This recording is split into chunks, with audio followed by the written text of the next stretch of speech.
Olá, meus irmãos e irmãs, sejam bem-vindos ao canal Vinícius Siqueira. E se você ainda não é inscrito aqui no canal, se inscreva aqui no canal e não esqueça de ativar o sininho das notificações. Todos os dias são postados vídeos abençoados aqui no canal, para te abençoar. Vamos a mais uma palavra do Senhor. Portanto, se alguém está em Cristo, é nova criação. As coisas antigas já passaram, eis que surgiram coisas novas. 2 Coríntios 5,17. A história que eu começo com vocês hoje é de uma mulher de pouco mais de 20 anos de idade, que trabalhava num escritório.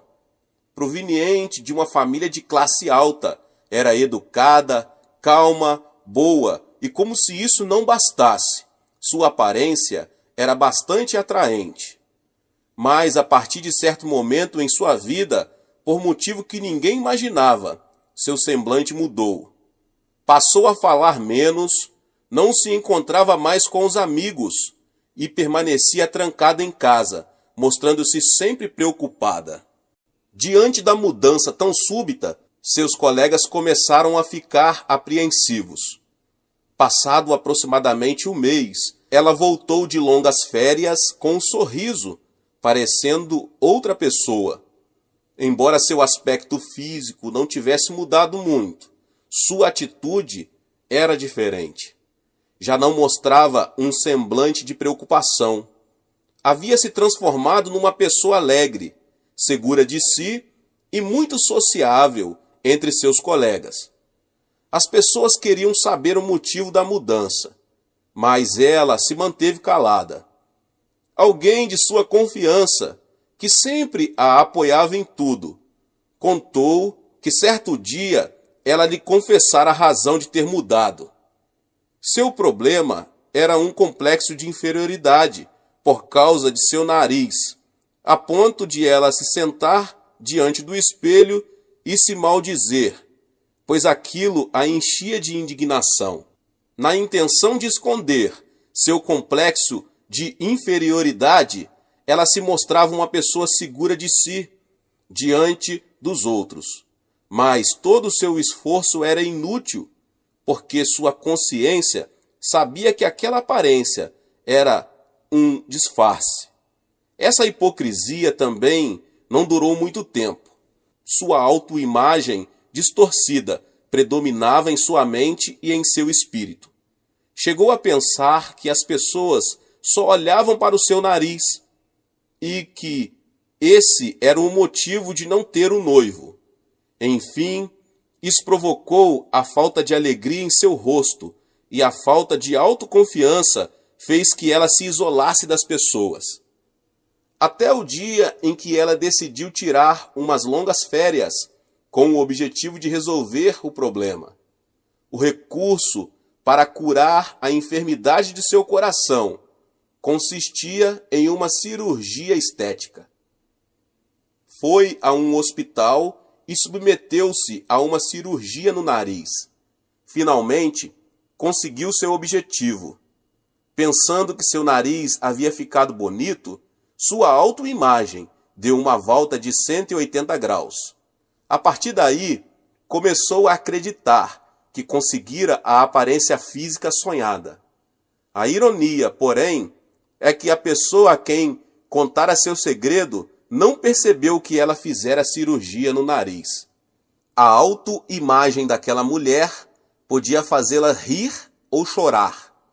Tal como a protagonista dessa história, todos são influenciados em seu modo de pensar e agir pela autoimagem que trazem no coração.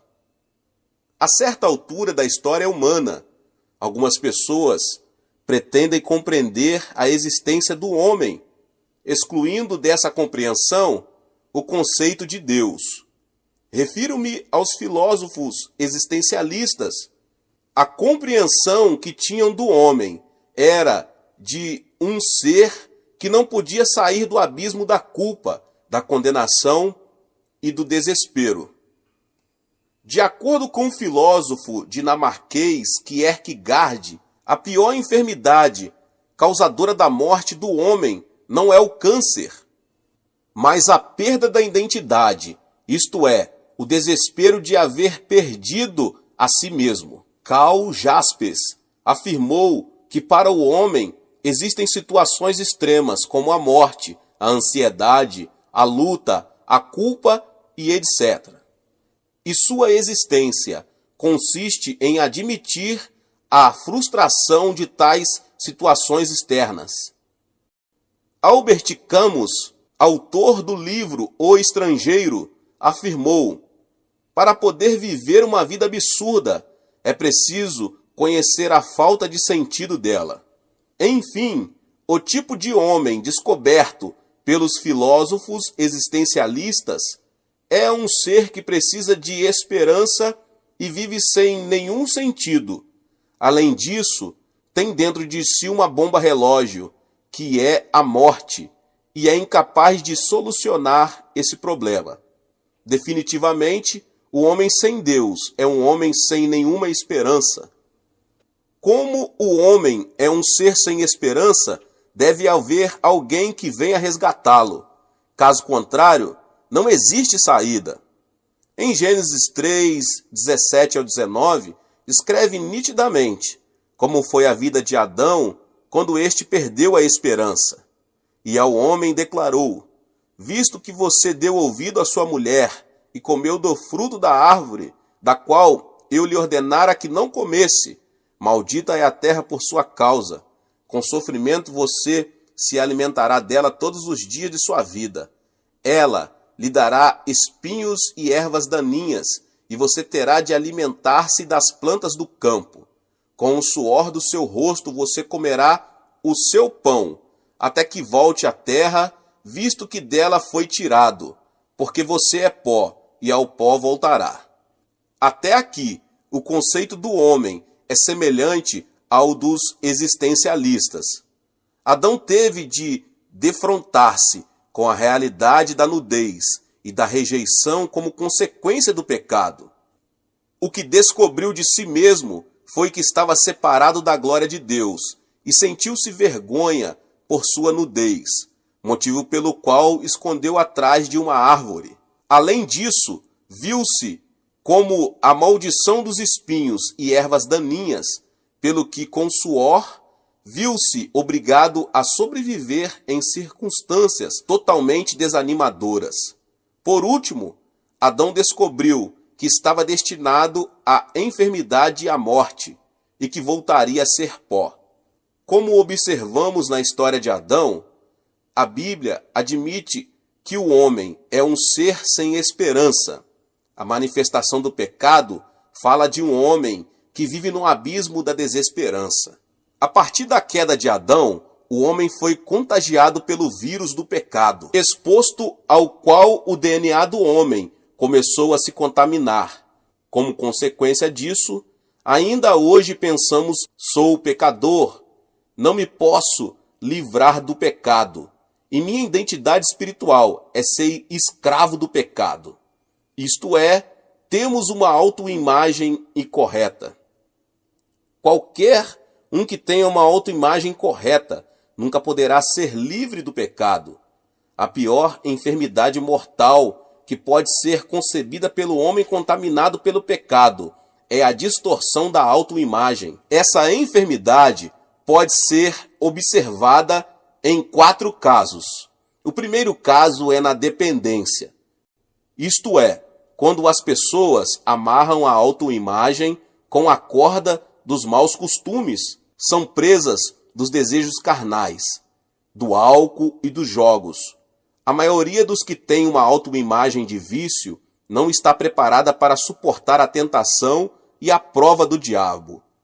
Eles pensam constantemente: sou um medíocre, sou um mundano, estou preso aos costumes do mundo, não me posso livrar deste mau hábito, e dessa forma transformam-se em dependentes. O segundo caso é na infelicidade. São aquelas pessoas que pensam não merecer o amor dos familiares e dos amigos e, consequentemente, passam a se alienar. Por exemplo, as crianças de rua, em sua maioria, provêm de famílias desestruturadas. A semente da infelicidade é semeada quando os pais se divorciam ou um deles morre prematuramente. Elas não conseguem se libertar da autoimagem que diz: você não merece ser amado, você é inútil. Assim, irrigam a semente da infelicidade e, em geral, terminam destruindo a própria vida. Essas pessoas são negativas e vivem presas ao ódio e à ira. O segundo caso é a debilidade. As pessoas que têm alguma debilidade física tendem a viver sob a ansiedade e a preocupação com a doença. Pensam que não pode ter uma vida saudável pelo fato de serem fisicamente frágeis. Elas pensam: eu já nasci frágil, por isso a enfermidade voltará a qualquer momento. Assim, por causa da autoimagem doentia, perdem a defesa mental e, quando fustigados por alguma doença, perdem imediatamente o ânimo.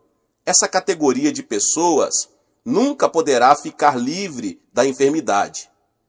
O quarto caso é o no fracasso. Em relação aos outros tipos de autoimagem, talvez seja esse o mais destrutivo. Ao ver sua falta de capacidade, de recursos, de apoio dos outros, a pessoa termina pensando: sou desprezado, estou inserido na classe baixa, sou um lixo. Haja o que houver, vou acabar em fracasso. Sou pobre. Pessoalmente, em visitas ao exterior, pude ver quanto essa categoria de autoimagem é destrutiva.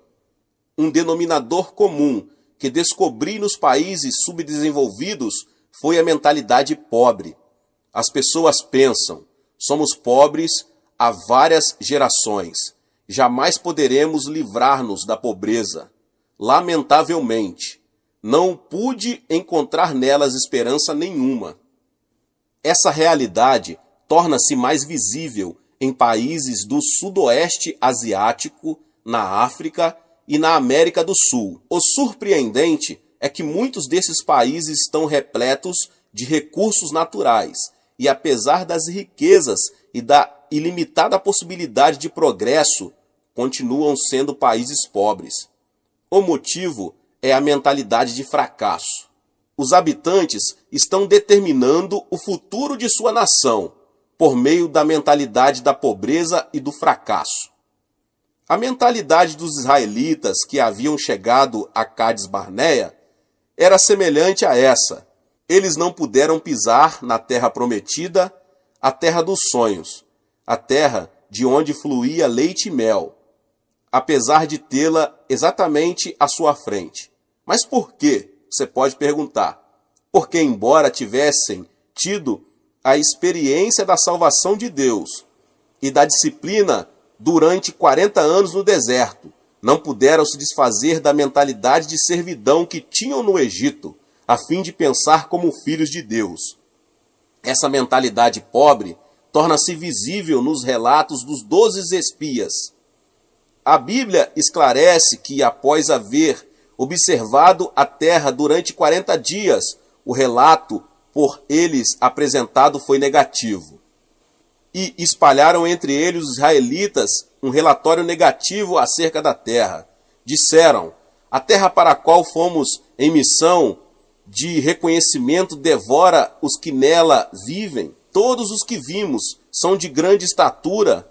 Vimos também os gigantes, os descendentes de Enaque, diante de quem parecíamos garfanhotos, a nós e a eles. Números 13, 32 e 33. A mentalidade de servidão os fez considerar-se pequenos e insignificantes, e não permitiu que vissem a vontade e o plano de Deus. Foi por isso que não vacilaram em afirmar: diante deles parecíamos gafanhotos. O importante é que a terra de Canaã é um território onde se pode entrar com complexo de gafanhoto, ou seja, aquele que não tem a capacidade de pensar como filho de Deus, muito menos lhe será outorgada nenhuma oportunidade. A única forma de mudar a autoimagem é voltar-se para Jesus Cristo Em 2 Coríntios, o texto que li no início, Paulo, ele adverte, portanto, se alguém está em Cristo, é nova criação. As coisas antigas já passaram, eis que surgiram coisas novas. É em Jesus Cristo que se pode encontrar uma nova autoimagem, que consiste em crer, apesar de ser pecador e por sua injustiça merecer a rejeição. Seus pecados foram perdoados pelo sangue de Jesus. E agora esse homem é uma pessoa justa porque recebeu o perdão de seus pecados. Há alguns anos foram a leilão em Nova York os pertences de Jacqueline Onassis, esposa do ex-presidente Kennedy. Na oportunidade, o anel de noivado, avaliado em $500 mil, foi vendido por $2.590.000. Os textos do discurso de posse do ex-presidente também foram vendidos por $134 mil. Faz pouco tempo, vendeu-se um desenho a qual Picasso havia dedicado apenas 5 minutos, pelo valor de uma casa. Longfellow, famoso poeta americano, escreveu uma poesia em uma folha de papel de má qualidade, mas que foi vendida por $6 mil, ainda quando o artista era vivo. Como vimos, meus irmãos e irmãs, as coisas comuns tornam-se extraordinárias quando estão ligadas a alguém importante. O mesmo acontece em nossas vidas, glória a Deus. Podemos pensar que somos menosprezados e rejeitados no mundo, mas temos de olhar para nós pela perspectiva daquele que transformou a nossa vida. Kim Dae-do foi um coreano que assassinou 16 pessoas. Ele pensava que ninguém o amava e que a sociedade o rejeitava. Contudo, aceitou Jesus na cadeia e começou a clamar ao Senhor todas as madrugadas. Assim, foi transformado totalmente diante da cruz de Cristo. Sua autoimagem foi mudada. De assassino, transformou-se num filho de Deus, revestido de justiça e sua glória. Deu-se conta de onde vinha, por que vivia e para onde se dirigia. Passou a ter orgulho de sua nova identidade.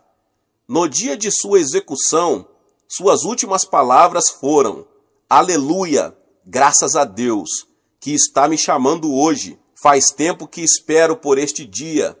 Estou muito feliz por esta gloriosa morte, que me permite ser aceito pelo Senhor. Dou-te graças, Pai, por haveres perdoado pelo sangue de Jesus Cristo alguém que merecia ir para o inferno, e por me aceitares em teus braços. E ele foi executado. Que transformação tão radical! Esse criminoso que havia amaldiçoado a sociedade, a si mesmo e as pessoas, foi transformado completamente por causa de Cristo e se converteu em uma nova criatura. A mudança da autoimagem é isto, uma nova criação em Cristo. Este tipo de transformação ocorre somente quando alguém tem um encontro com Cristo. A Bíblia diz: Tu me farás conhecer a alegria plena da tua presença, eterno prazer à tua direita. Salmos 16:11. A transformação manifesta-se quando alguém abandona o manto do passado e, concebendo uma nova autoimagem em Cristo, pode dizer: sou uma nova pessoa, tenho uma nova identidade. Aqueles que têm alguma enfermidade devem conceber uma autoimagem sã em Cristo. Devemos nos conscientizar de que Cristo tomou sobre si as nossas enfermidades e por seus ferimentos fomos curados. Tenho dado ênfase especial a esse aspecto, sobretudo quando prego em países mais pobres. Enfatizo o conceito, repetindo inúmeras vezes, para que as pessoas formem uma nova autoimagem. Vocês não têm nada a ver com a enfermidade. Ela foi resolvida na cruz. Vocês foram legalmente libertos. Em seguida, faço uma oração por cura divina e lhes digo que hajam pela fé. Dessa maneira, tenho visto muitos milagres de pessoas que abandonaram amuletas, que deixaram suas cadeiras de rodas e que recuperaram forças nos braços. O milagre mais surpreendente que vi numa dessas oportunidades foi a de uma mulher curada de uma enfermidade no fígado, motivo pelo qual sua barriga era como um tanque de água, a ponto de ela parecer estar grávida. Logo após a oração, o líquido começou a sair e em pouco tempo ela tornou-se esbelta. Portanto, devemos nos libertar do que é carnal por meio do sangue de Jesus Cristo e formar uma autoimagem de livre do diabo e da ansiedade. Com uma autoimagem frágil e enferma, nossas defesas também enfraquecem. Desenvolvamos então uma autoimagem que nos garanta que podemos superar e vencer a enfermidade. Mateus 8,17 diz: E assim se cumpriu o que fora dito pelo profeta Isaías.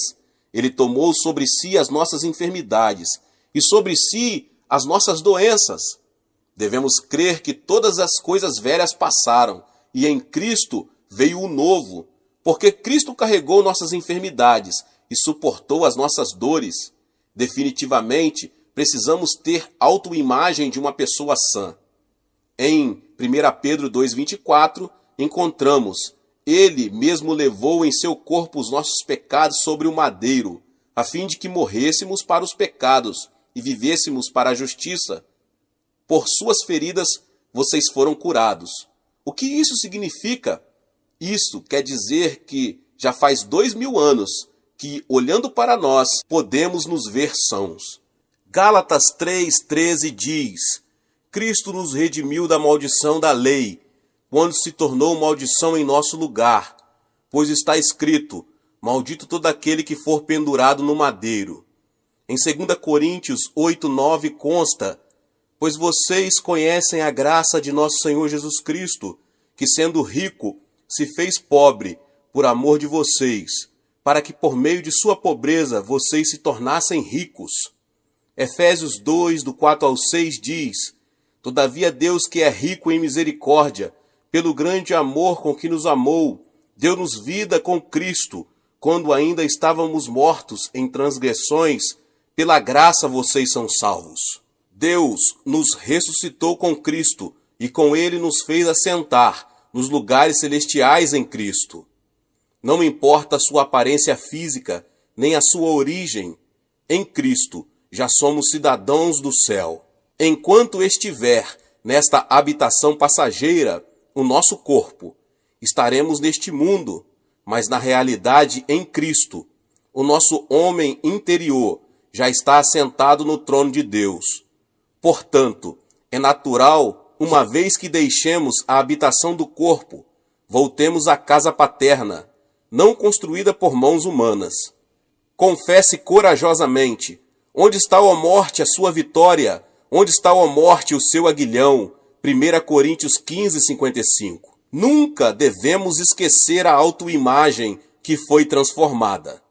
Alguém que logo depois de se ver, retirando-se, esquece de quem era. Uma vez que viu sua imagem no espelho da Bíblia, deve conservá-la. O Salmo 103 diz: Bendiga o Senhor a minha alma, bendiga ao Senhor todo o meu ser. Bendiga ao Senhor a minha alma, não se esqueça de nenhuma das suas bênçãos. Ele é quem perdoa todos os seus pecados e cura todas as suas doenças, que resgata a sua vida da sepultura e o coroa de bondade e compaixão, que enche de bens a sua existência, de modo que a sua juventude se renova como a águia. É muito conhecido o conto da águia e da galinha, de Norman Vicente Piali.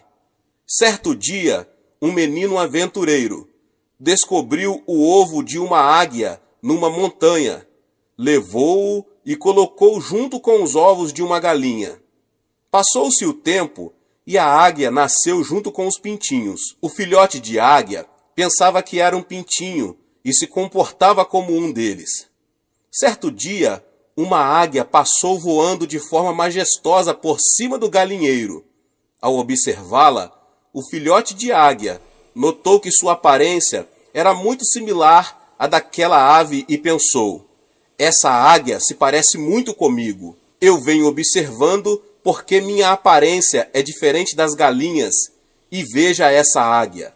Ela se parece comigo. E descobriu uma nova autoimagem, saiu do galinheiro e começou a voar livremente. Nós não somos o que éramos. Não devemos viver como vivíamos antes. Devemos nos ver na cruz e descobrir a nova imagem que Deus concebeu em Cristo. Uma tremenda transformação acontecerá em nossa vida se apenas adquirirmos uma nova autoimagem por meio da cruz de Cristo. Para ter uma nova autoimagem, devemos nos ver com os olhos de Deus. Devemos nos aceitar e nos amar como somos. Quem não se aceita e não se ama, jamais poderá conceber o pensamento de Deus. Portanto, primeiro você deve se apegar à sua nova identidade. Robert Schuller disse: muitos se castigam. E ele explicou que devemos nos amar, porque fomos salvos pelo sangue de Jesus. É disso que trata a autoimagem. Ou seja, primeiro é necessário que a pessoa se ame, para depois poder amar os outros. Neste mundo, vivem muitíssimas pessoas, mas não há ninguém que tenha as impressões digitais iguais às suas. Não acontece nem mesmo com os gêmeos. Ou seja, você é uma pessoa única no mundo e, portanto, vale muito. Vemos ao nosso redor pessoas se desqualificando. Elas dizem: por que não tenho esta aparência física? Por que nasci mulher? Por que nasci numa família pobre? Por que não cursei uma faculdade? Ou seja, elas rejeitam a si mesmas e vivem uma vida toda querendo ser outra pessoa. Todos nós temos uma missão. A razão pela qual nascemos é Deus ter algo para fazer por meio de nossa vida. Nem todas as flores são rosas. As magnólias também são flores. Isso significa que não são apenas as rosas que têm uma função. As magnólias também têm uma missão a cumprir.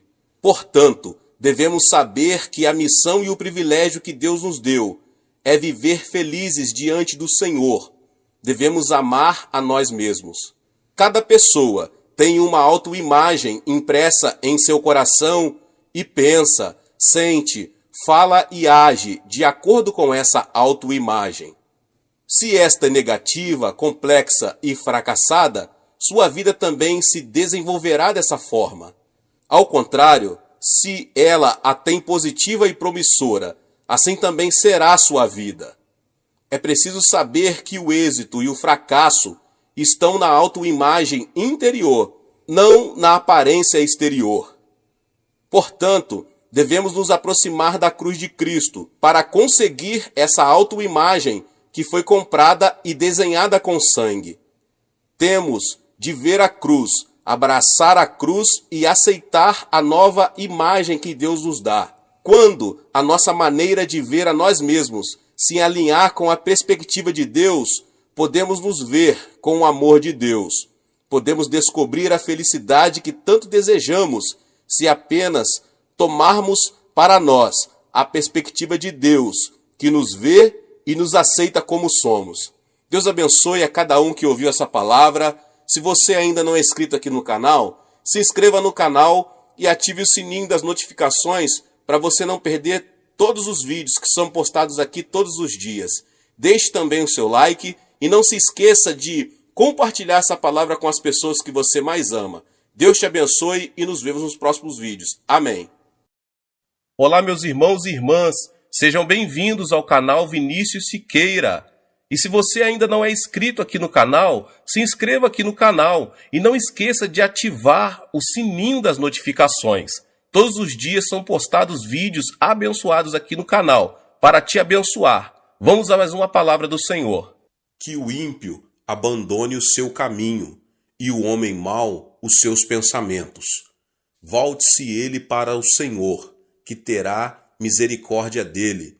Volte-se para o nosso Deus, pois ele dá de bom grado o seu perdão. Isaías 55:7. Quando uma pessoa sofre um dano cerebral, parte de seu cérebro ou a totalidade dele passa a ficar paralisada, incapacitada. A medicina tem feito avanços enormes, chegando a remover nódulos no cérebro e preservando não somente a vida, como também impedindo a paralisia parcial ou total. Não é minha intenção falar sobre a paralisia provocada pelas enfermidades cerebrais.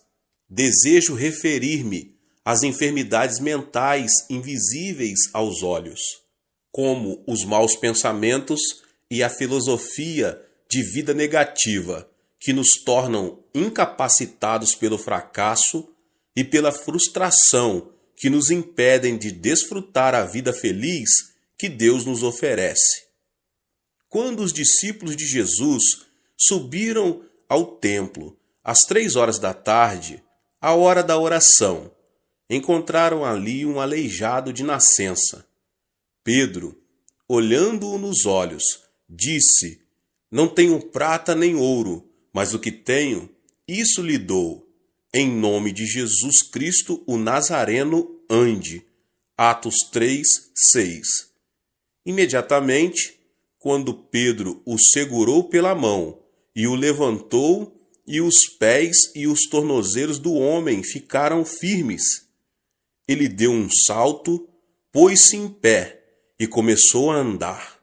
Depois entrou com eles no pátio do templo, saltando e louvando a Deus. Pode-se dizer que o coração é que determina o destino do homem. Por essa razão, o sábio diz em Provérbios 4:23, acima de tudo, guarde o seu coração, pois dele depende toda a sua vida. E Jesus, em Mateus 8:13, diz, como você creu, assim lhe acontecerá.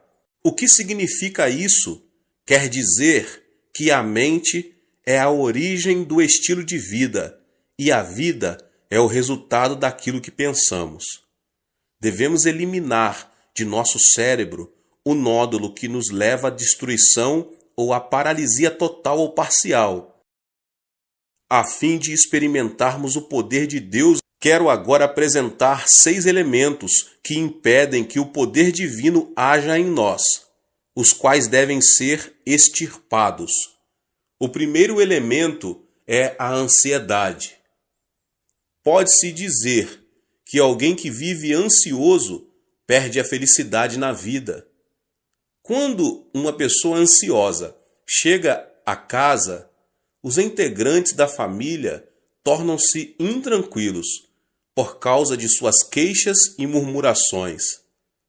Assim também, a pessoa ansiosa é incapaz de difundir paz na sociedade. Esse tipo de gente provoca reação de agitação em cadeia. Segundo estudo do médico Dr. Walter Clemente Albertis, especialista em gastroenterite do reconhecido Hospital Mayo, a causa de todo tipo de doença é a ansiedade. Isso significa que a ansiedade destrói a saúde física, além de destruir a felicidade do coração. Qual é a causa da ansiedade? Apresento aqui 2 de suas origens. A primeira origem da ansiedade, as circunstâncias produzem ansiedade. Quando uma pessoa sente-se incapaz de enfrentar uma situação, torna-se ansiosa. Por exemplo, quando não consegue solucionar um problema financeiro ou quando vive uma situação que parece estar além de qualquer esforço humano.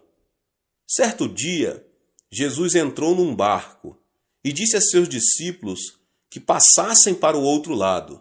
No começo, o lago estava tão calmo que o barco deslizava, como um patim sobre rodas. Ao chegarem à metade do lago, porém uma forte tempestade, vinda do monte Hebrom, começou a açoitá-los. A embarcação estava prestes a ser inundada, de modo que, em vão, os discípulos tentavam tirar a água de dentro dela. O naufrágio se daria em questão de tempo. Foi então que os discípulos se lembraram de Jesus e clamaram: Mestre, não te importas que nos afoguemos? Jesus levantou-se, repreendeu o mar e imediatamente o vento se acalmou e tudo ficou tranquilo. Olhando os discípulos nos olhos, ele disse: Por que vocês têm tanto medo? Ainda não têm fé? Observe que Jesus não disse: Vocês não têm fé. Isso se deve ao fato de que toda pessoa tem fé, de acordo com a medida que Deus lhe deu. O fundamento da fé dos discípulos, entretanto, eram as circunstâncias, os sentimentos e a emoção. Eles tinham fé somente quando tudo estava calmo. Ao terem a vida ameaçada por uma tempestade, sua fé transformou-se em dúvida, criando uma nuvem de ansiedade no coração. Portanto, devemos repelir os pensamentos oriundos das circunstâncias e as emoções da terceira dimensão, a fim de aceitar os pensamentos de Deus, os da quarta dimensão. Quando viram a tempestade e as ondas, os discípulos fracassaram em aceitar o pensamento de Deus, apesar de terem ouvido o Senhor dizer que queria passar para o outro lado do lago. Seus fundamentos de fé não eram a palavra de Deus da quarta dimensão, e sim as circunstâncias e as emoções da terceira dimensão. Foi por isso que o Senhor lhes perguntou: Onde está a sua fé? A palavra de Deus permanece para sempre e jamais muda. Apegar-se firmemente à palavra de Deus não é outra coisa senão aceitar o pensamento de Deus. Portanto, apesar das circunstâncias, se o fundamento do nosso coração é a palavra de Deus, mediante a fé, podemos estar livres de nossa ansiedade e preocupação. A segunda origem da ansiedade é que o pecado produz ansiedade. Quando peca, a pessoa torna-se ansiosa, porque perde a confiança diante de Deus. O pecado separa o homem de Deus. Quando Adão e Eva pecaram, não puderam permanecer diante dele. Gênesis 3:10 diz: Ouvi teus passos no jardim, e fiquei com medo, porque estava nu. Por isso me escondi. Qual foi a causa do medo? O pecado, sem dúvida. Ao comer do fruto da árvore proibida, Adão e Eva souberam que estavam nus e tiveram medo. Por isso não puderam apresentar-se diante de Deus. Da mesma forma, o homem que comete pecado não tem paz.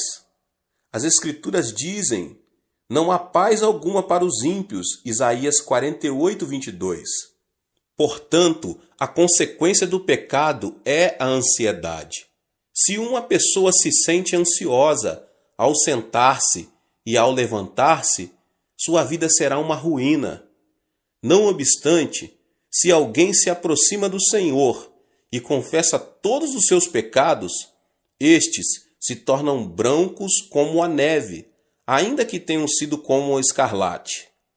Não se trata de mudar as circunstâncias para que possamos desfrutar paz. Jesus disse: Nesse mundo vocês terão aflições. Contudo, tenham ânimo, eu venci o mundo. João 16:33. E o apóstolo João declara: Porque aquele que está em vocês é maior do que aquele que está no mundo. 1 João 4:4.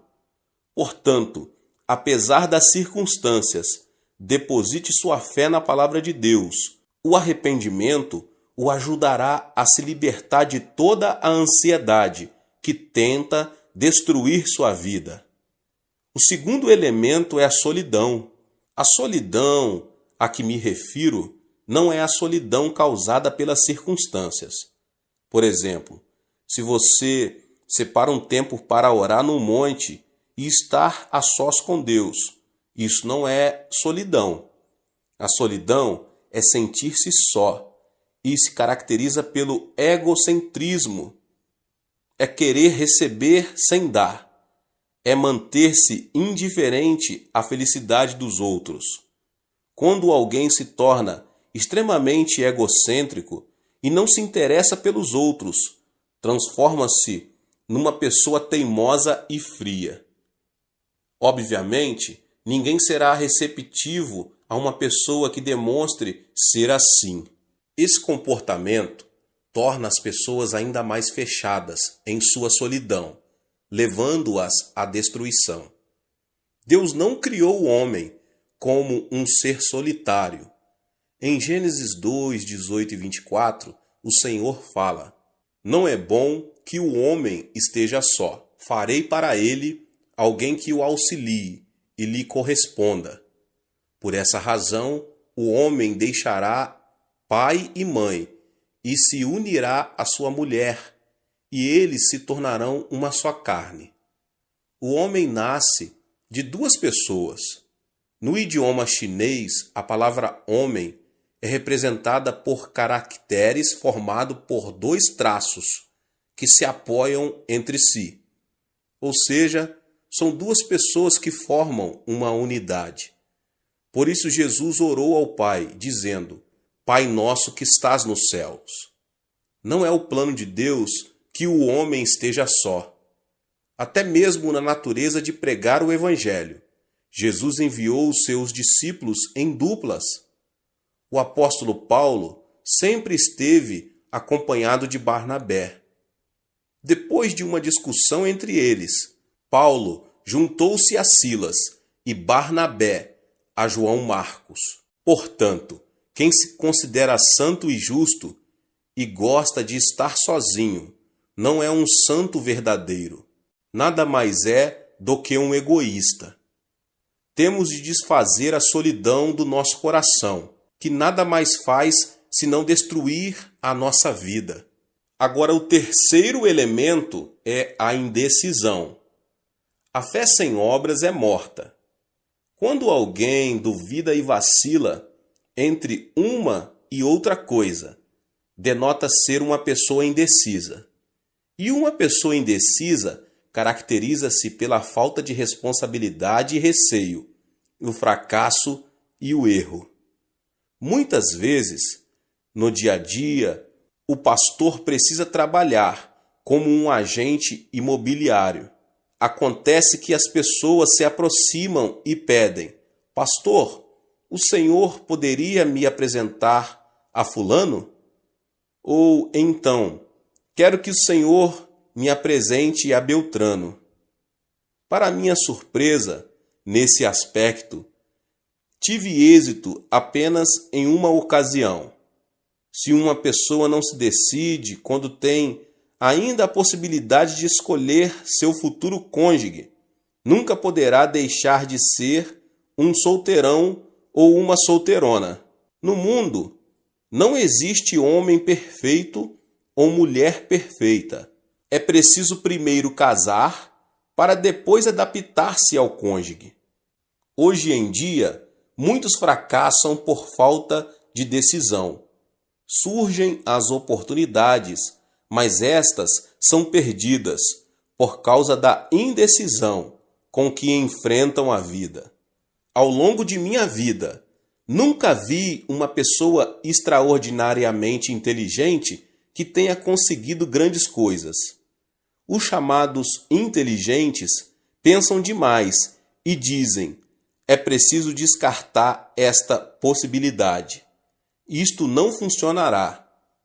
Ainda não chegou a hora de pôr isto ou aquilo em ação." O tempo passa e, no final das contas, eles não fazem nada. Portanto, podemos vencer se, com convicção, seguirmos em frente. Alguns membros da minha igreja já vieram a mim e perguntaram: "Pastor, o senhor acredita que será bom para mim emigrar para outro país? O que o Senhor acha de eu começar um novo negócio?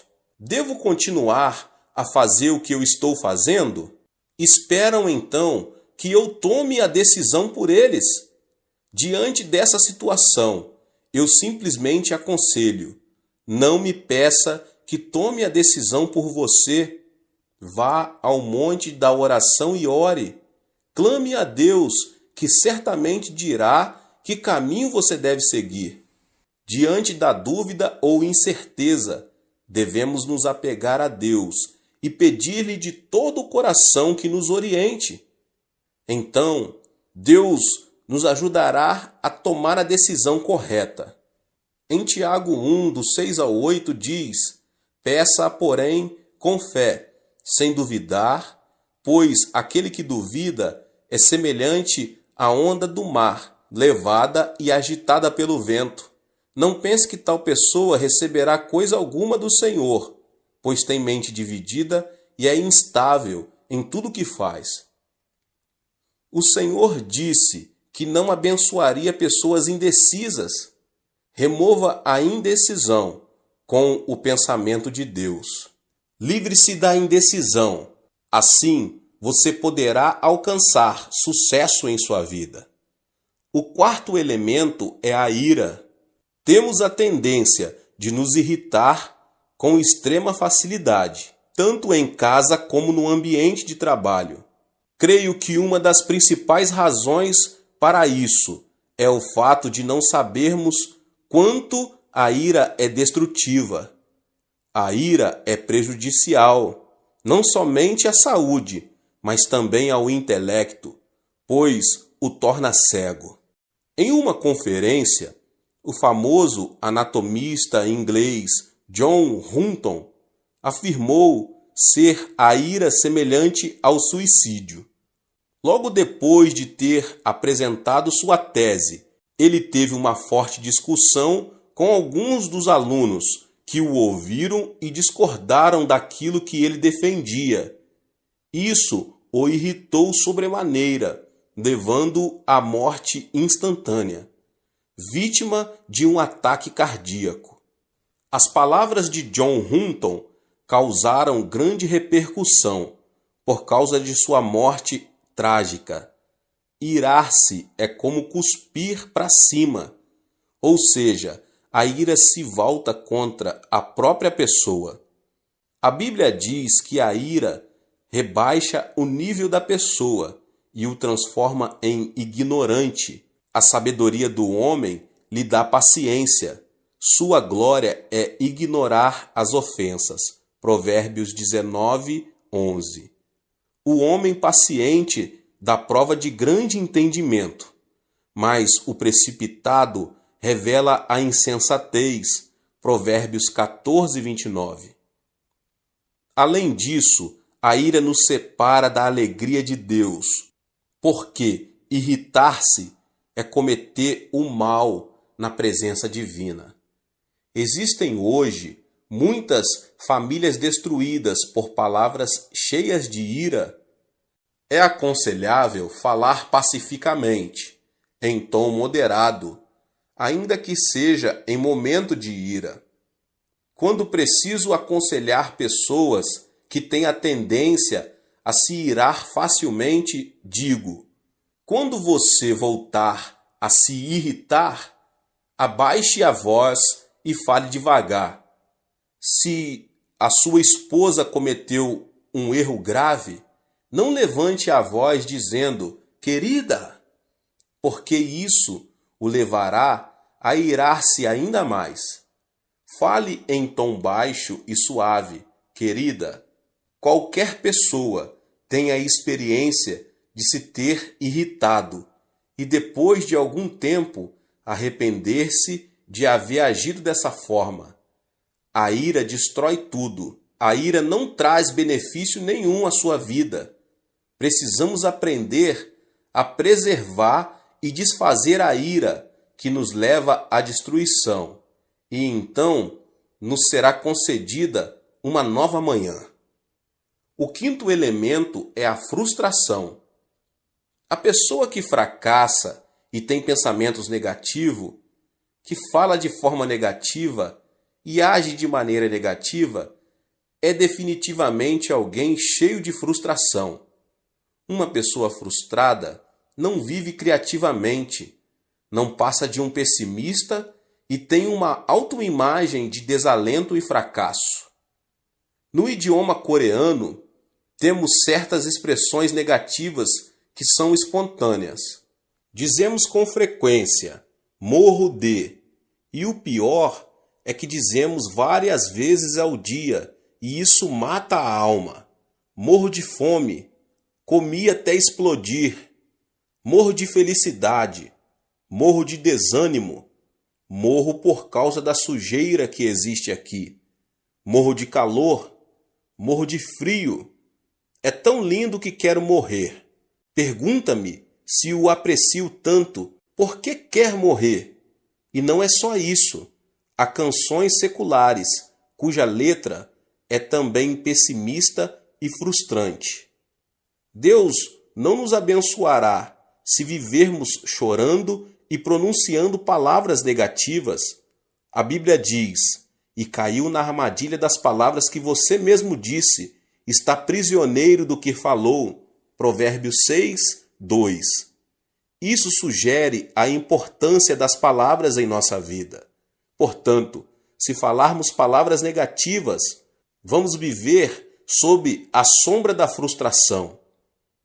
Tenho recebido muitas cartas que chegam do interior do país. No entanto, se o conteúdo da carta é negativo e frustrante, deixo de responder a ela. Ao contrário, se a pessoa que a escreveu, embora diante de frustração e de um panorama desalentador, denota a esperança, oro por ela e faço tudo o que posso para ajudá-la. Sabe qual é a diferença entre uma pessoa de sucesso e uma pessoa fracassada? As bem-sucedidas não se mostram frustradas diante de um eventual fracasso e logo se colocam em pé novamente. Ao contrário, as pessoas fracassadas denotam frustração, desanimam e cruzam os braços. Aqui está a diferença. A chave do êxito da vida está em ter coragem e não desanimar nunca. Aos 70 anos, com uma dívida de milhares de dólares, o coronel Sanders foi à falência. Ficou tão abalado que foi internado num hospital. Mesmo assim, não conseguia conciliar o sono. Certo dia, bem de madrugada, ouviu um hino que dizia: não esmoreças, Deus te protege. Descansa sob suas asas, Deus te protege. Como um sonâmbulo, dirigiu-se ao lugar de onde vinha o cântico. O hino vinha de uma pequena igreja. Ao entrar, encontrou uma senhora idosa que cantava o hino, curvada diante do altar. A voz daquela senhora parecia a voz de um anjo. No mesmo instante, ele se arrependeu e entregou sua vida ao Senhor. Repentinamente, sentiu uma grande paz. A paz que só desfrutam as pessoas que caminham com o Senhor. Antes de entrar em falência, Sanders era o dono de uma empresa. Decidiu esquecer seu passado e começar tudo de novo como cartonador. Não foi nada fácil. Entretanto, ele superou a adversidade, confiou no Senhor e, sob a orientação do Espírito Santo, começou a vender frango frito. Hoje, ele é um milionário conhecido em todo o mundo. Esta é a história de Sanders Chicken, mais conhecido como KFC. Assim também, devemos nos livrar da frustração que nos leva ao fracasso. E o sexto e último elemento é o autoabandono. Atualmente, as histórias de criminosos se têm transformado em filmes. A história de Shi Kang-hun, que conseguiu fugir da cadeia com um grupo de colegas. Está numa tela gigante, sob o título Holiday. Esse tipo de material cinematográfico tem o mérito de nos ajudar a ver a sociedade de outro ponto de vista. Mas a filosofia de vida, o que tiver de ser será, dos protagonistas não é nada edificante. Faz alguns anos que Yu Yong assassinou 26 pessoas no espaço de 10 meses, o que causou um grande horror à sociedade coreana. Ele perdeu o pai num acidente de trânsito, quando ainda era menino, e a pobreza fez que esse homem visse a vida de forma tenebrosa. Depois de várias prisões, e quando sua esposa não suportou mais a situação e decidiu divorciar-se, ele abandonou tudo e transformou-se num assassino. Essa é uma história trágica da consciência do autoabandono. Conheço uma família em que o esposo é formado pela Faculdade de Medicina da Universidade de Tóquio e agora é professor de uma faculdade na Califórnia. Sua esposa é também profissional. Não obstante, uma pequena diferença de opiniões os separou emocionalmente. Ao final, acabaram sendo vencidos. O esposo começou a delirar e pensava que a esposa o queria assassinar. Por isso, dormia com uma faca à sua cabeceira. Você pode imaginar uma mulher dormindo tranquila ao lado de um homem que tem uma faca à sua cabeceira? Por isso, a mulher ficou louca. Graças a Deus, a mensagem foi transmitida por meu intermédio e eles aceitaram Jesus como seu Senhor, saíram do autoabandono e finalmente recuperaram a estabilidade familiar. Devemos nos livrar do veneno do autoabandono que destrói a nossa vida. Gênesis 2,15 narra: o Senhor Deus colocou o homem no jardim do Éden para cuidar dele e cultivá-lo. O jardim do Éden não é outra coisa senão o nosso coração. Na antiguidade, a fonte de vida encontrava-se no Éden, mas na atualidade, a fonte de vida se encontra no coração. O Deus que disse ao homem para cuidar do Éden, hoje nos manda cuidar do nosso coração. É necessário que os nossos pensamentos se fundamentem na palavra de Deus, para que o nosso coração seja preservado. Ou seja, o sucesso e o fracasso não dependem do destino. Podemos ser felizes se, mediante o pensamento de Deus, conseguirmos extirpar os 6 tumores do coração, a saber, a ansiedade, a solidão, a indecisão, a ira, a frustração e o autoabandono. Que você possa ter força no Senhor, na palavra de Deus, na oração, conseguir retirar da sua vida, em nome de Jesus Cristo, tudo que atrapalha o poder de Deus, o poder divino de atuar na sua vida. Deus abençoe a vida de cada um dos irmãos que ouviram essa palavra do pastor David Puyong Cho. Se você ainda não é inscrito aqui no canal, se inscreva no canal, ative o sininho das notificações para você não perder nenhum vídeo que são postados aqui todos os dias. Deixe também o seu like e não esqueça de compartilhar essa palavra com as pessoas que você mais ama. Nos vemos nos próximos vídeos. Amém. Olá, meus irmãos e irmãs, sejam bem-vindos ao canal Vinícius Siqueira. E se você ainda não é inscrito aqui no canal, se inscreva aqui no canal e não esqueça de ativar o sininho das notificações. Todos os dias são postados vídeos abençoados aqui no canal, para te abençoar. Vamos a mais uma palavra do Senhor. Pois os meus pensamentos não são os pensamentos de vocês, nem os seus caminhos são os meus caminhos, declara o Senhor. Isaías 55:8. Uma pesquisa mostra que o livro da Bíblia que mais agrada aos cristãos é o de Provérbios. Ocorre que a ética e a moral do conteúdo de Provérbios oferecem um ensino muito importante para as pessoas hoje em dia. Por isso, embora não frequentem nenhuma igreja, muitas pessoas leem a Bíblia para tirar dela sábias lições de vida. Mas a palavra de Deus em que cremos é muito mais do que uma simples regra de ética e moral. Além disso, Provérbios fala claramente que o temor do Senhor é o princípio do conhecimento e da sabedoria. A Bíblia é o único meio que nos permite conhecer o coração de Deus. Uma vez extirpados os maus pensamentos, é tempo de realizarmos o transplante mental do pensamento de Deus, que foi revelado por intermédio de sua palavra.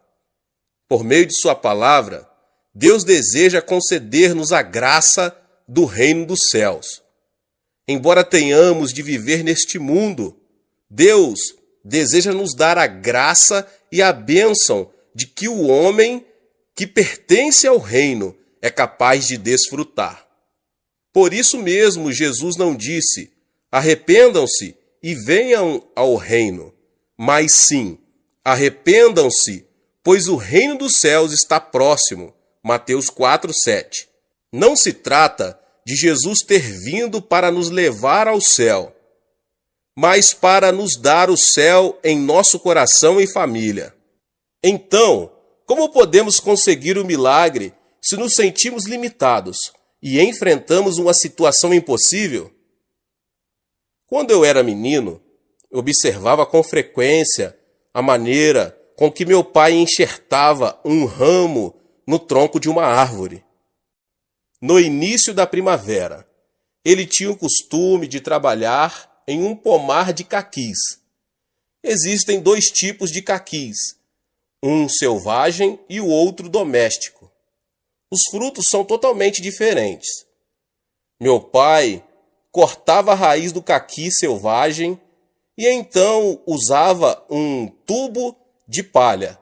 Enxertava um ramo de caqui doméstico, cobrindo-o depois com terra.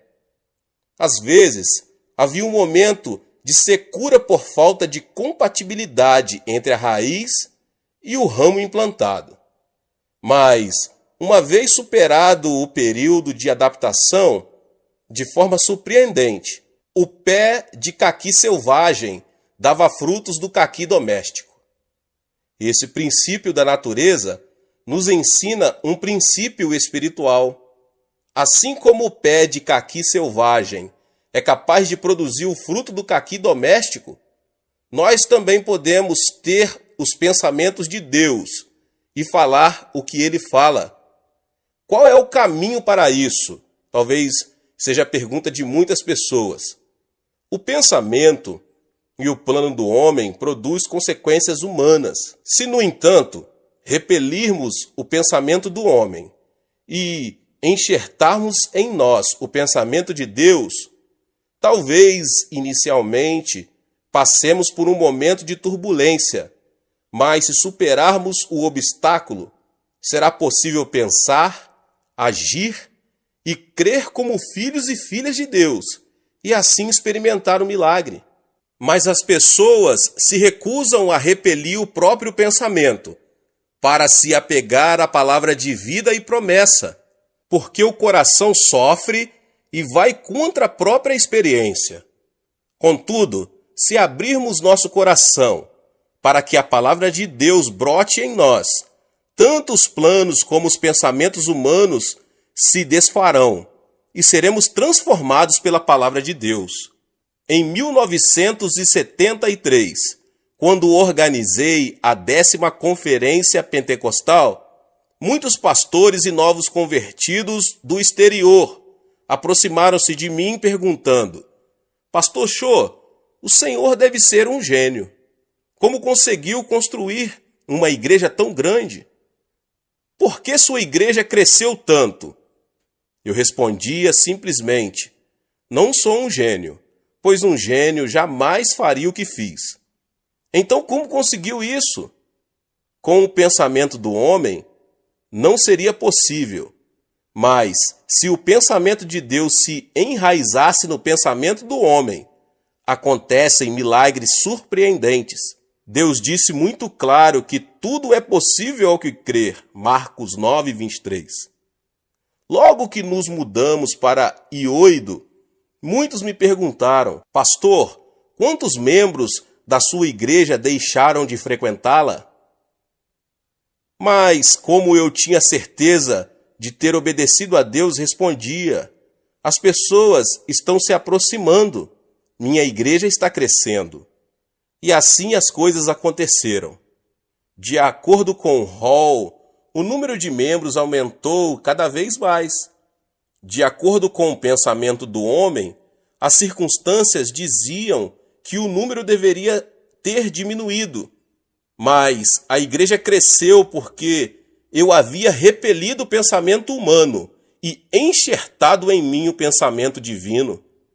Deus disse claramente: abra sua boca e eu o alimentarei. Salmos 81, 10. Além dessa promessa, a Bíblia contém 32.500 promessas divinas. De Gênesis a Apocalipse, a Bíblia é o pensamento e a palavra de Deus. Deus não nos deu a palavra para que a vejamos como simples espectadores, nem para vivermos como caquis selvagens, em meio ao fracasso, à desilusão, ao pecado, à injustiça, à mesquenharia, à enfermidade e à maldição. Ele nos deu sua palavra para que possamos dar bons frutos em vida, mediante a bênção ilimitada, a glória e a vitória divinas. Portanto, é fundamental que você transplante o pensamento de Deus em sua maneira de pensar. O enxerto não implica mudança da essência da árvore. Assim como removemos o galho de uma árvore e o enxertamos em outra, devemos transplantar o pensamento de Deus em nós e viver em sua presença. A Bíblia diz que Abraão teve seu filho Isaque aos 100 anos de idade. O corpo de Sara estava envelhecido e, portanto, ter um filho era praticamente impossível. No entanto, Deus semeou seu pensamento no coração de Abraão. Querer receber ou não o enxerto do pensamento de Deus depende de cada pessoa.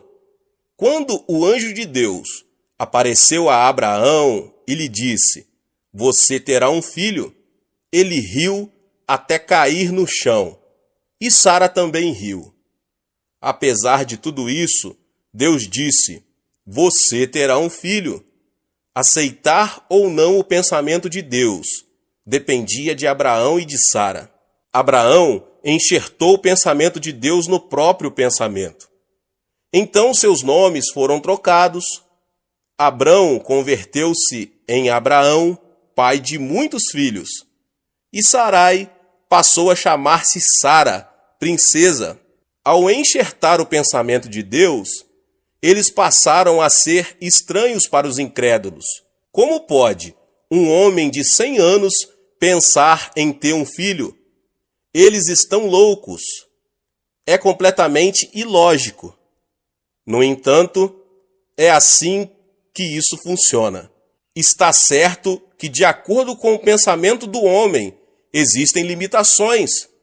Mas quando a pessoa tem o pensamento de Deus enxertado em seu pensamento, ela pode agir, falar e pensar como Deus.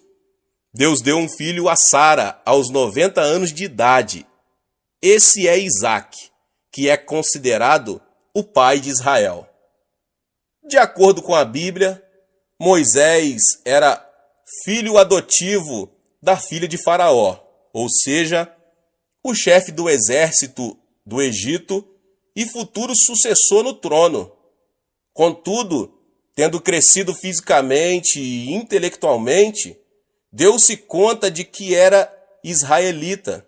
Certo dia, ao observar que um egípcio estava espancando e maltratando um de seu povo, quis fazer justiça com as próprias mãos, matou o egípcio e o enterrou na terra. Ele quis salvar o povo de Israel por meio de uma revolução. No dia seguinte, ao ver dois israelitas brigando, perguntou: "Por que você está espancando seu companheiro?" O agressor replicou: "Quem o nomeou líder e juiz sobre nós? Você quer matar-me como matou o egípcio?" Quando a notícia chegou ao palácio real, o faraó ordenou a captura de Moisés. Imediatamente, este fugiu do Egito e foi para o deserto de Midian, tornando-se ali um genro de Jetro, o sacerdote. Passou o tempo e Moisés tornou-se velho.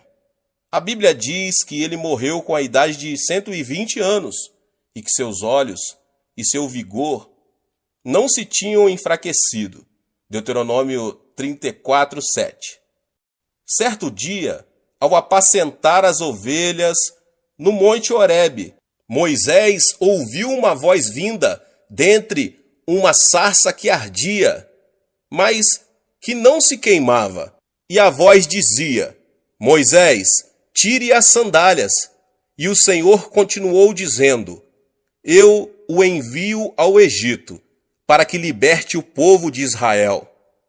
Moisés não conseguia acreditar no que estava ouvindo de Deus. Por isso reagiu dizendo: "Ó Deus, rogo-te que envies outra pessoa. Eu tenho dificuldade para falar e estou muito velho para isso. Envia outro em meu lugar." Moisés não podia enxertar no seu pensamento o pensamento de Deus. Irritado, Deus lhe respondeu: "Moisés, eu não lhe disse que estaria com você? Eu o envio." Finalmente, Moisés conseguiu repelir o seu pensamento, enxertando em sua mente o pensamento de Deus. Assim, muitos milagres aconteceram à medida que ele falava e agia de acordo com o poder de Deus. Quando Moisés incorporou o pensamento de Deus, pôde libertar o povo de Israel da escravidão, atravessando o Mar Vermelho e liderando mais de 3 milhões de israelitas até a Terra Prometida, construindo a nação de Israel e escrevendo o livro da lei. Outro que enxertou os pensamentos de Deus foi André. No Novo Testamento, há também muitos relatos que mostram como viver dando preferência ao pensamento do homem ou ao pensamento de Deus. Um exemplo disso são as decisões de Filipe e de André. A Bíblia diz que se reuniram cerca de 5.000 homens para ouvir Jesus pregar a palavra. Se fossem contadas as mulheres e crianças, esse número chegaria a dezenas de milhares de pessoas que estavam com fome. Na ocasião, Jesus chamou seus discípulos e lhes disse: "Deem-lhes vocês algo para comer." Ele não disse que os discípulos teriam a capacidade de fazê-lo, muito menos mentiu ou exagerou. Filipe começou a fazer as contas. Quando obteve o resultado, chegou à conclusão de que não havia forma de alimentar uma quantidade tão grande de pessoas. Então aproximou-se de Jesus e disse: "Jesus, estamos no deserto, há muita gente. Mesmo que dermos a cada um uma quantidade pequena de pão, precisaremos de muito pão para dar de comer a todos." Essa atitude de Filipe mostra que ele não se havia apropriado da palavra de Jesus, pois este havia dito: "Deem-lhes vocês algo para comer." Recusou-se a implantar o pensamento de Deus no próprio pensamento, conhecimento e experiência.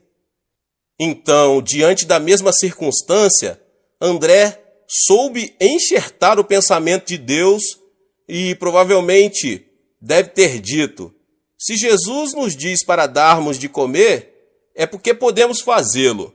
Jesus nunca teria dito para darmos de comer se não tivéssemos nada que lhes dar. Imediatamente, juntou toda a comida disponível, 5 pães e 2 peixes. Depois de agradecer a Deus, Jesus o mandou repartir a comida entre o povo. E todos comeram e se fartaram. E os discípulos recolheram ainda 12 cestos cheios de pedaços que haviam sobrado. O pensamento de Deus é salvar-nos do pecado, sarar-nos de toda doença e enfermidade e transformar o desespero em esperança, a morte em vida, o fracasso e a desilusão em vitória. Para isso, primeiro devemos enxertar em nossa vida a palavra de Deus. Não é fácil escolher o pensamento de Deus a fim de crer nele. Abraão também falhou nesse ponto. Embora cresce no plano de Deus, com base em sua palavra, que teria um filho, quando sua esposa lhe propôs ter esse filho por intermédio da escrava Agar, ele acedeu ao pensamento humano e fracassou diante de Deus. Assim nasceu Ismael, como sabemos. É extremamente difícil distinguir entre o próprio pensamento e o pensamento divino. É difícil obedecer a Deus. Há momentos em que não obedecemos por pensar que o pensamento de Deus é o nosso pensamento, ou por nos consolar imaginando que o pensamento é o pensamento de Deus. Abraão falhou em um princípio, mas decidiu aceitar novamente o pensamento de Deus em sua vida. Decidiu crer no pensamento de Deus, baseando-se no momento em que ele o tirou de sua tenda e o fez contar as estrelas do céu. O mesmo aconteceu com Sara. Ela decidiu aceitar o pensamento de Deus, mesmo sabendo que não poderia conceber e ter um filho. Tal como acontece com personagens da antiguidade, também recusamos-nos a aceitar o que Deus pensa por causa do conhecimento, da lógica e da experiência pessoal. Essa é a razão de ser tão custoso o processo de incorporação do pensamento de Deus em nossa vida. Não obstante, se alguém deixar que a promessa de Deus seja implantada e superar a turbulência da provação apegando-se a Deus, os milagres se manifestarão ininterruptamente. Portanto, não devemos considerar a Bíblia como um enfeite. Não devemos ser espectadores da palavra. Deixemos que ela seja enxertada em nossa vida. Então, experimentaremos o milagre de viver como Deus. Agora, o que fazer para desfrutar o céu em meu coração? Talvez seja a pergunta de muitos. O termo grego metanoia, que em português é traduzido por arrepender-se, significa mudar totalmente o pensamento do coração e a emoção. Ou seja, podemos deixar que o céu reine em nossa vida e família, se apenas mudarmos o rumo do nosso coração e a nossa maneira de pensar. Portanto, arrependa-se dos pensamentos negativos e cheios de frustração, pensamentos que o fazem retroceder, que dizem que tudo está acabado. Mude o rumo da emoção e da mente. Deixe que a palavra do Senhor cresça em você, e então o céu estará ao seu alcance. Jesus disse: cuidado que ninguém os engane.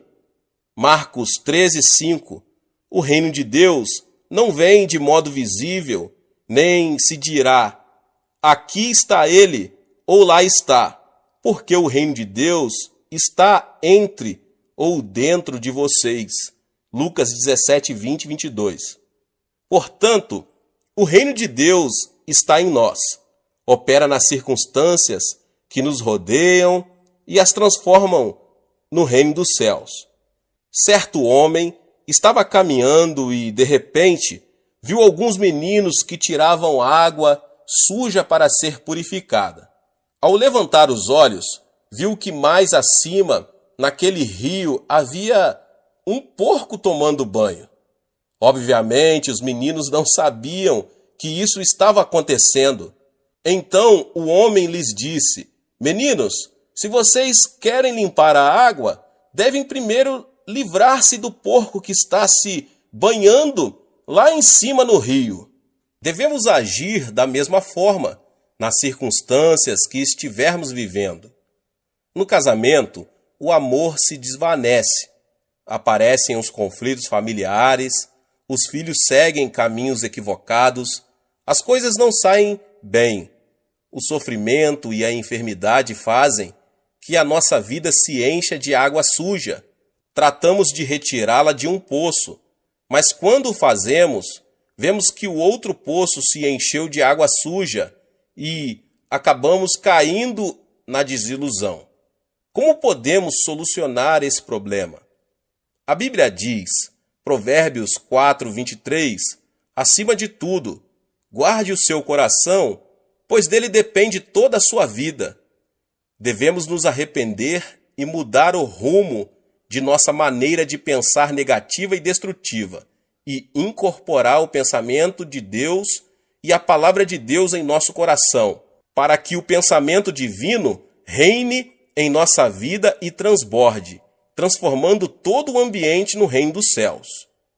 Podemos experimentar o milagre se tão somente implantarmos a palavra de Deus em nosso coração. Toda palavra que sai da boca de Deus não volta vazia, mas cumpre o propósito com que foi enviada. Isaías 55 diz isso. Portanto, leia e estude a Bíblia, por mais que o seu intelecto duvide dessa verdade. Apegue-se à palavra de Deus que diz: tudo é possível ao que crer. Marcos 9:23. Se você precisa de cura divina, confesse. Pelas suas feridas fomos curados. Isaías 53:5. E desfrute de saúde física. Se você precisa que Deus o faça prosperar, deixe que seja enxertada em seu coração a palavra que diz: tragam o dízimo todo e vejam se não vou abrir as comportas dos céus e derramar sobre vocês tantas bênçãos que nem terão onde guardá-las. Malaquias 3:10. Acrescente o pensamento de Deus mediante a palavra dele, que permitirá que em sua vida sejam produzidos muitos frutos de felicidade em nome de Jesus. Deus abençoe a vida de cada um que ouviu essa palavra. Talvez você chegou aqui pela primeira vez e ainda não é inscrito no canal. Se inscreva aqui no canal, ative o sininho das notificações e todos os dias são postados vídeos abençoados aqui no canal para te abençoar. Não esqueça de deixar o seu like e de compartilhar este vídeo, esta palavra, com os seus contatos, com as pessoas que você mais ama. Nos vemos nos próximos vídeos. Deus abençoe. Amém. Olá, meus irmãos e irmãs. Sejam bem-vindos ao canal Vinícius Siqueira. E se você ainda não é inscrito aqui no canal, se inscreva aqui no canal e não esqueça de ativar o sininho das notificações. Todos os dias são postados vídeos abençoados aqui no canal para te abençoar. Vamos a mais uma palavra do Senhor. Cada pessoa tem a própria perspectiva. Esta é única e distinta de todas as outras. A perspectiva dos pais não é a mesma perspectiva dos filhos. A maneira com que a geração adulta vê uma situação não é a mesma com que os jovens a veem. O ponto de vista do chefe não é o ponto de vista do empregado. Os políticos da oposição não veem as coisas como as veem os políticos que apoiam o governo.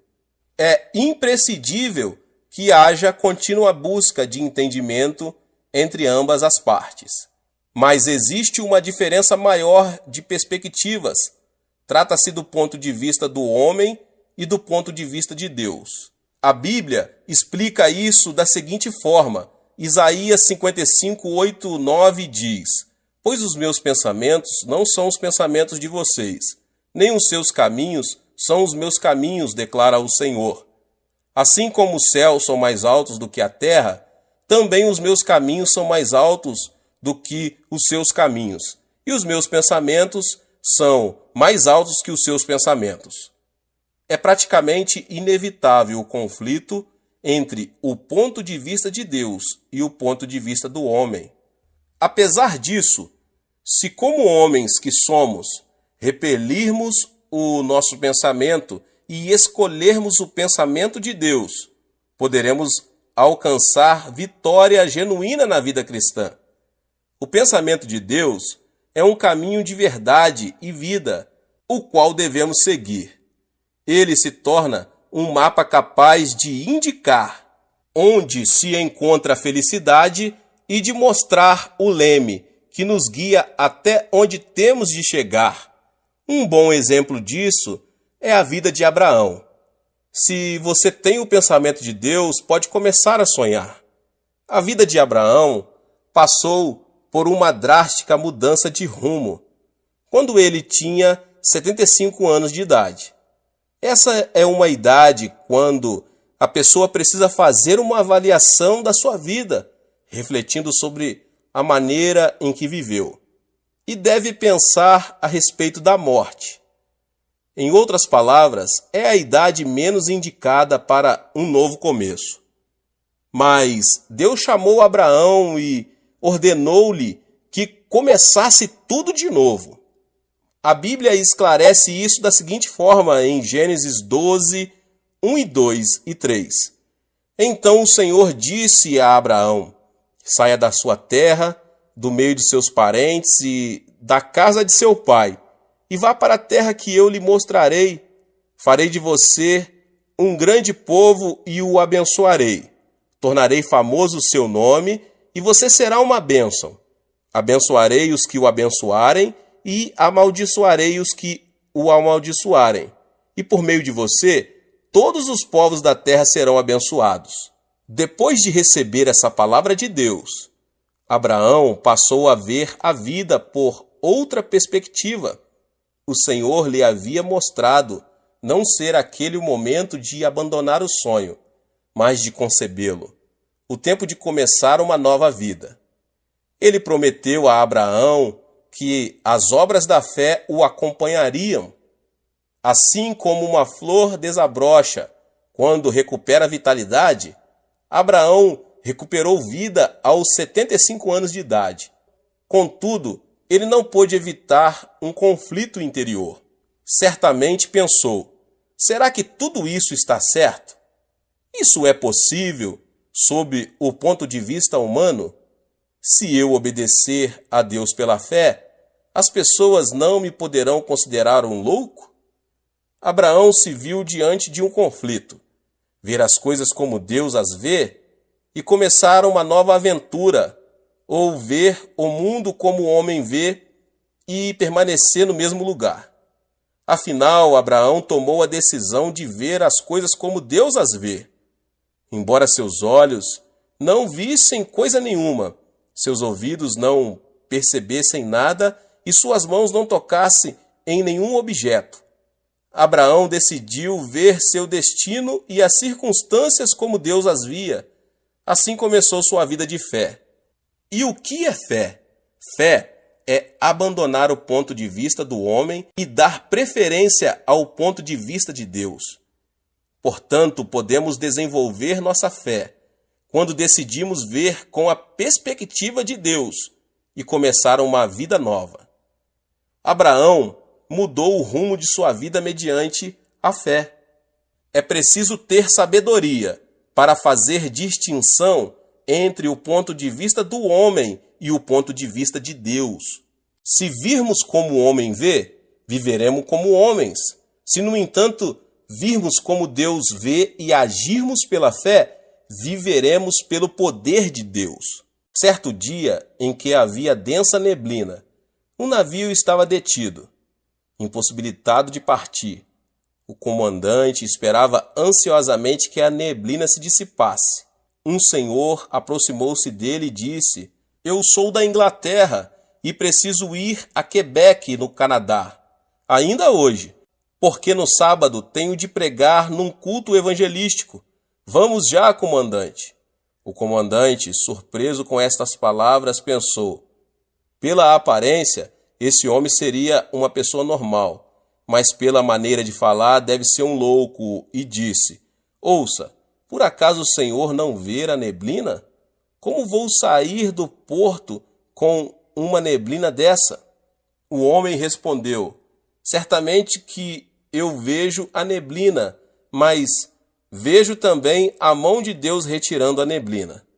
Por acaso o Senhor não vê a mão de Deus?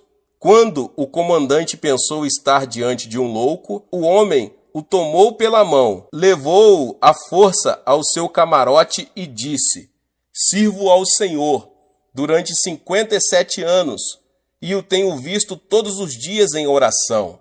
Deus nunca falhou. Vou orar e o Senhor verá a neblina se desvanecer.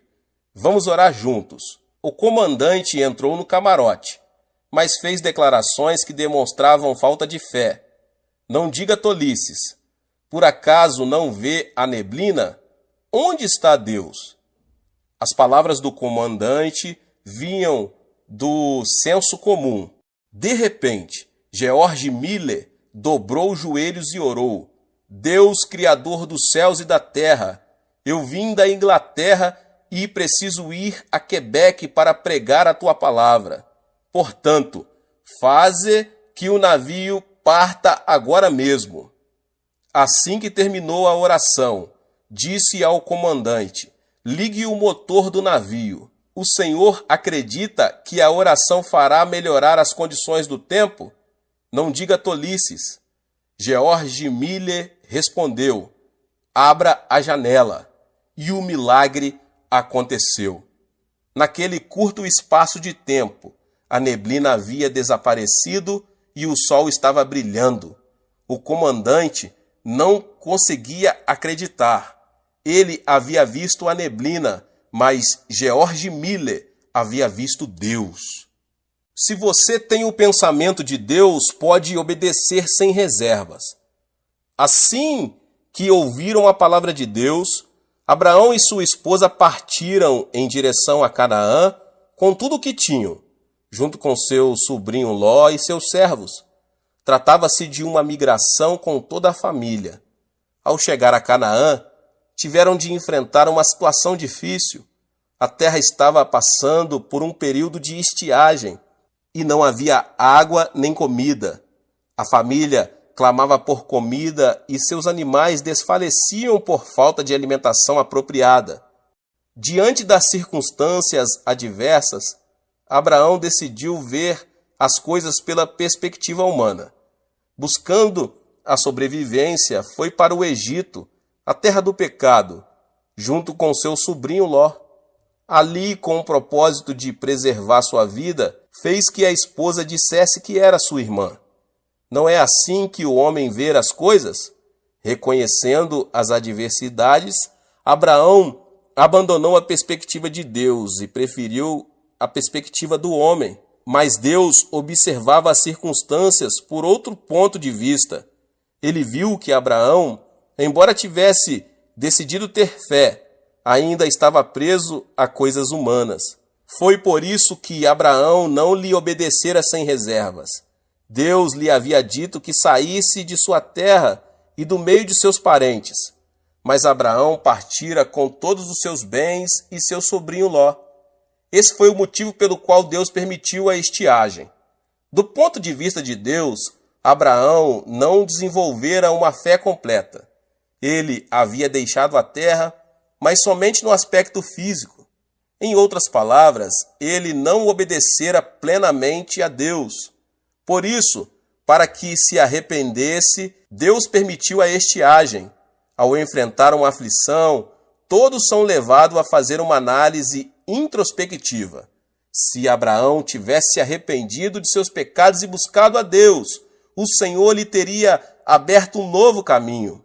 Mas Abraão não observou as circunstâncias sob a perspectiva divina. Por isso dirigiu-se ao Egito. Se alguém escolhe ver as coisas com os olhos humanos, deve se responsabilizar pelas consequências em sua vida. Ao contrário, se alguém decide ver as coisas com os olhos de Deus, é este quem o protege e responde por sua vida. Como consequência, Abraão enfrentou situações muito críticas. O rei do Egito tomou Sara, pensando ser a irmã mais nova do estrangeiro. Abraão preservou sua vida porque entregou sua esposa como mulher a outro homem. Definitivamente, o conflito e a vergonha se apoderaram dele. No entanto, o processo o levou a um genuíno arrependimento. Foi então que Deus lhe deu uma nova oportunidade. Se você tem o pensamento de Deus, você pode confiar na promessa. Depois do quebrantamento, Abraão voltou à terra de Canaã junto com seu sobrinho Ló. Em Canaã, ele teve uma vida próspera porque administrou bem o que ganhou no Egito. Mas os servos de Abraão e Ló discutiam com frequência porque não havia água suficiente para todos. Diante disso, Abraão decidiu separar-se do seu sobrinho. Ao ouvir a confissão de Abraão, percebemos imediatamente quando ele tinha sido quebrantado. Não haja desavença entre mim e você, ou entre os seus pastores e os meus, afinal somos irmãos. Aí está a terra inteira diante de você. Vamos separar-nos. Se você for para a esquerda, irei para a direita. Se for para a direita, irei para a esquerda. Gênesis 13, 8, 9. Abraão cedeu a Ló praticamente tudo. Essa declaração manifesta a convicção de Abraão, que decidiu não olhar a circunstância sob o ponto de vista humano, mas apegar-se ao pensamento de Deus.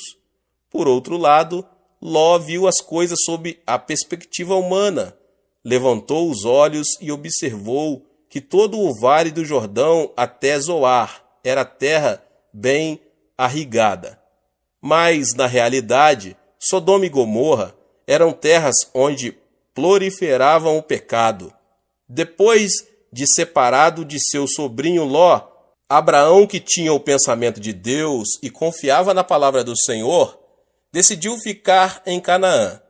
Deus o chamou e disse: "De onde você está, olhe para o norte, para o sul, para o leste e para o oeste. Toda a terra que você está vendo darei a você e a sua descendência para sempre." Gênesis 13, 14 e 15.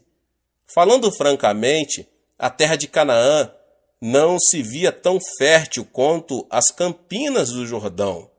Mas Deus disse a Abraão que lhe daria e a toda a sua descendência toda a terra que ele estava vendo. Vemos assim que, quando Abraão decidiu olhar seu destino e as circunstâncias sob o ponto de vista de Deus, ele lhe prometeu responsabilizar-se por sua vida.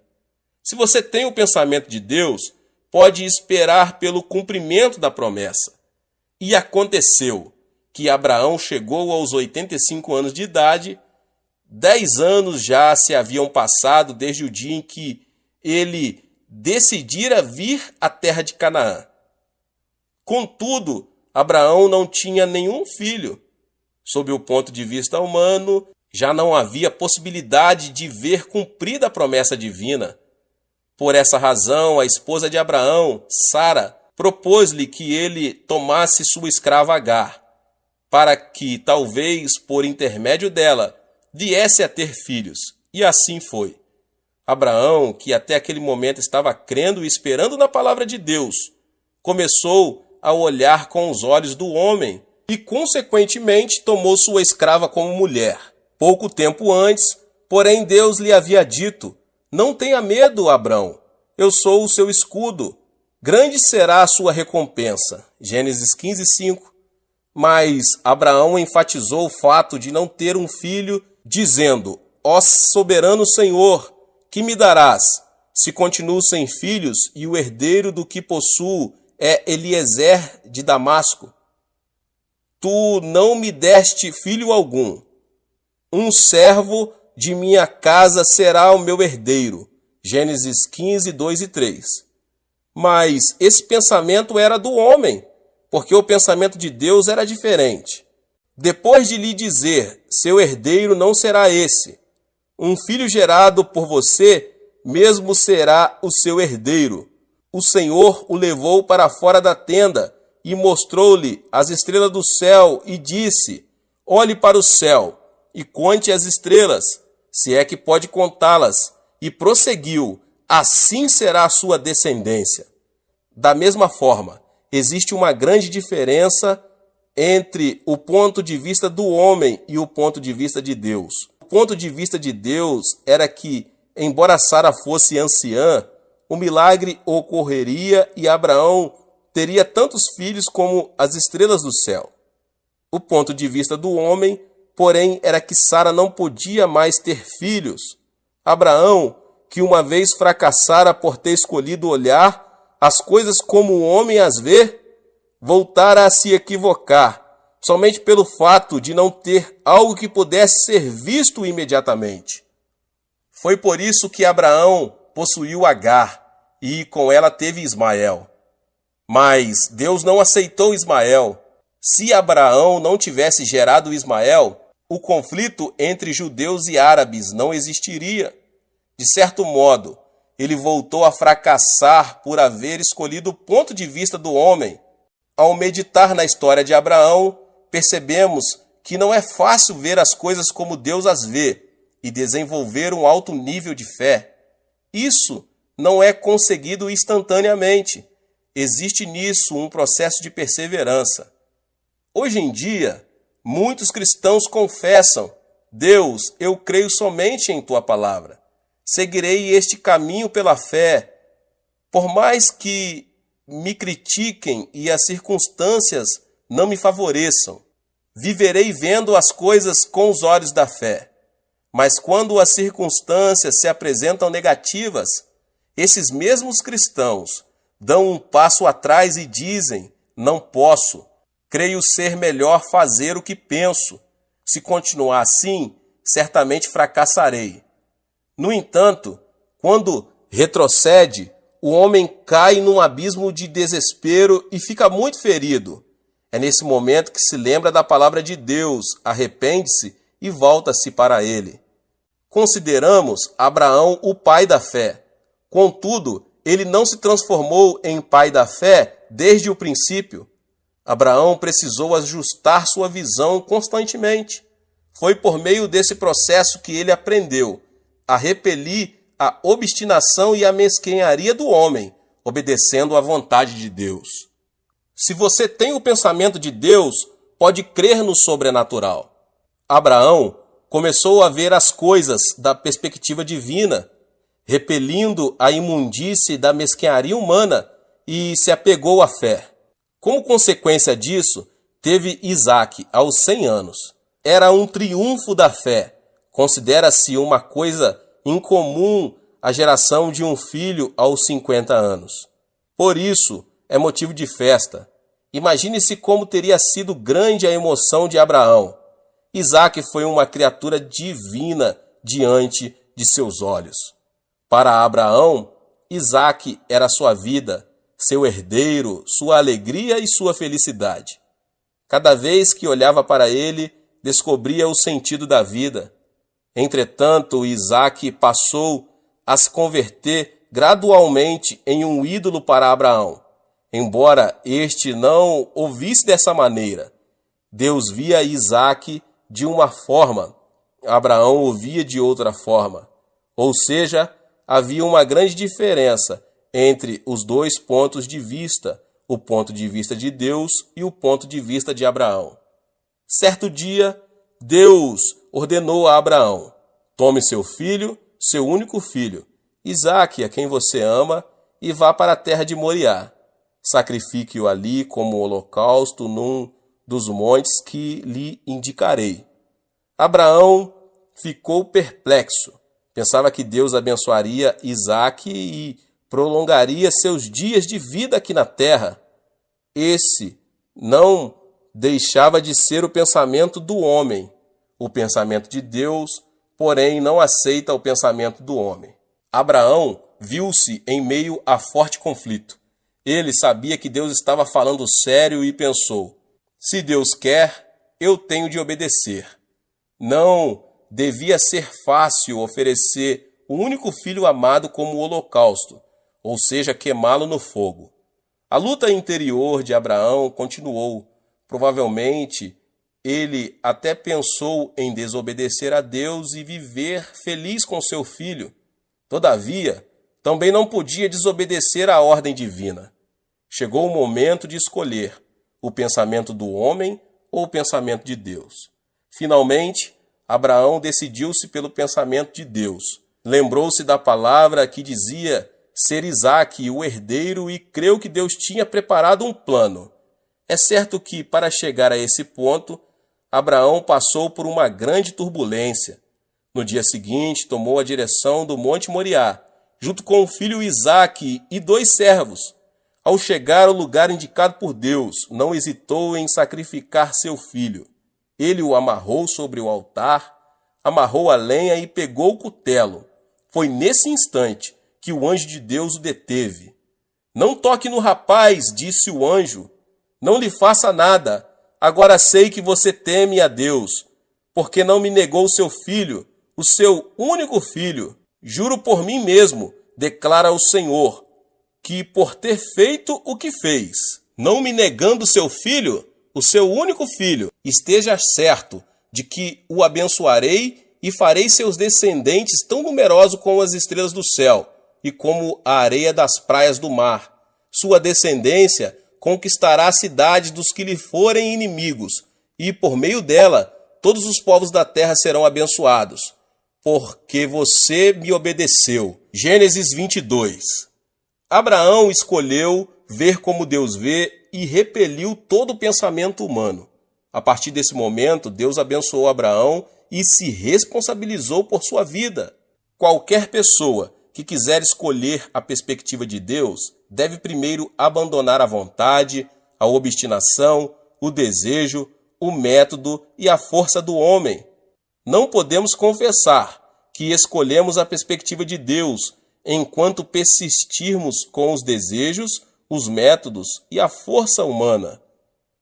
Todo aquele que escolher a perspectiva de Deus deve se render, dedicar-se e obedecer a Ele. O ato de se render, dedicar-se e obedecer a Deus não significa perder. Muitos pensam que a dedicação a Deus significa perder, mas isso não é certo. Não se trata de perda, mas da chave que leva a uma vida abundante. Deus abençoa as pessoas que se decidem por sua perspectiva e se responsabiliza por elas. Assim funciona a lei do céu. A vida de Abraão é a evidência dessa lei. Eu chego agora ao final e eu quero dizer que a fé consiste em abandonar a perspectiva do homem, escolhendo a perspectiva de Deus. Se optarmos por ver como o homem vê, não poderemos receber o favor e a orientação de Deus. O justo viverá pela fé. O que significa viver pela fé? Significa abandonar a perspectiva do homem e escolher a perspectiva de Deus, vivendo como a Bíblia ordena. Assim, Deus nos abençoa e se responsabiliza por nossa vida. É certo que, ao nos decidir pelo ponto de vista divino, enfrentaremos uma luta interior. Devemos, portanto, superá-la. Você sabe como Deus vê a terra e o homem? Deus vê a história do homem como um assunto de julgamento imitente. A história do homem está chegando ao seu final. A vida do homem é como uma neblina que aparece num momento e logo se desvanece. Ele é como uma erva e sua glória como a flor do campo. Quem vacila com isso é nécio. O nosso interesse deve estar na eternidade. A vida eterna é mais importante que a vida passageira. Essa filosofia de vida permitirá que a pessoa viva a vida transitória de maneira muito mais significativa. As Escrituras dizem, da mesma forma, como um homem está destinado a morrer uma só vez e depois disso enfrentar o juízo. Hebreus 9, 27. A terra não permanecerá para sempre. Portanto, temos de ver as coisas sob a perspectiva de Deus. Para isso, devemos tomar uma difícil decisão. Sob que perspectiva você vê a vida? Os cristãos devem abandonar tudo o que é humano e aceitar a perspectiva de Deus. Esse é o único caminho, porque Deus se responsabiliza por aquele que abandona o ponto de vista humano, decide tomar o ponto de vista divino em nome de Jesus. Deus te abençoe. Glória a Deus. Se você ainda não é inscrito aqui no canal, se inscreva no canal, ative o sininho das notificações para você não perder os vídeos que são postados aqui no canal. Deixe também o seu like e não esqueça de compartilhar. Compartilhe nas suas redes sociais, tá bom? Compartilhe com seus contatos, com as pessoas que você mais ama. Nos vemos nos próximos vídeos. Amém. Deus abençoe.